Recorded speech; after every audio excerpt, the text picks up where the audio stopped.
Successful leaders are great thinkers. They know how to solve problems, what to focus on, and how to generate innovative ideas. Let's take Barbara. She climbed quickly to her position as Vice President of Marketing. Yes, she has the right qualifications and experience under her belt, and she's networked and connected with the right people. But there's something else that nobody knows about her. She's developed a unique way of thinking that you'll only find in successful leaders. What is this way of thinking, you ask? Well, that's exactly what we'll delve into in this video. If you like the sound of what you're going to learn, hit the like button, subscribe to my channel, and let's get started. One of the reasons why Barbara has been promoted so quickly into leadership is because she's okay with being wrong. She doesn't need to be right all of the time. Instead of having a huge ego that stops her from seeing great ideas, even if they're not her own, she's open to hearing the ideas of other people. She takes them on board for consideration. Instead of being sure she's right all of the time, Barbara realizes she could be wrong. Maybe someone in her team has a better idea, even if they're junior. The thing is, successful leaders don't need to be right all of the time. They're not concerned with their ego. They're not concerned with inflating their ego at any cost. They focus on what is right, not who is right. They focus on the best strategy, the best direction, the best option to choose from. If you want to think like a successful leader, then this is a shift that you need to make as well. Incredibly successful leaders realize early on that they will only be successful if their team is successful. They can't be successful on their own in a vacuum.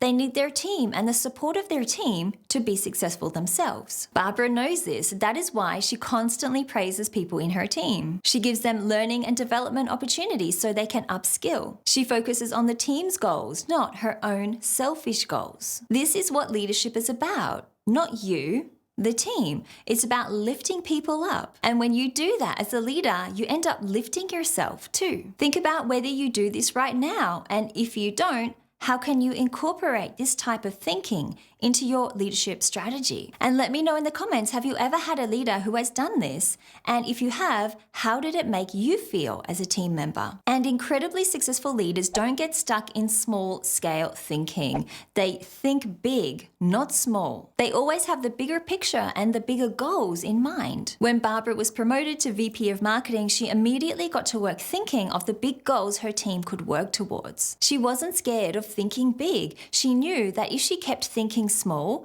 her team and the company would never achieve big things. She didn't let her fear of the unknown or fear of complexity get in the way. She had faith that together with her team, they could iron out those details and they could move together towards those big goals. As an emerging leader, you might sometimes find yourself thinking too small, getting stuck in the finer details, and not looking past that to look at the big picture. But if you want to be successful and if you want to think like a leader, it's really important that you move past that and you start to develop big picture thinking. Now, something that might stop you from doing this is when you focus on problems. Big picture thinking is blocked by problems because you aren't focusing on the solutions. What I want you to do now to overcome this is to watch this video where you'll learn 3 things that smart leaders do. But before you leave, if you liked what you learned in this video, then hit the like button, subscribe to my channel and the notification bell too. Every week I release videos on leadership to help you on your leadership journey, and I would be honored to have you a part of this community. Thanks for watching, and I'll see you in the next video.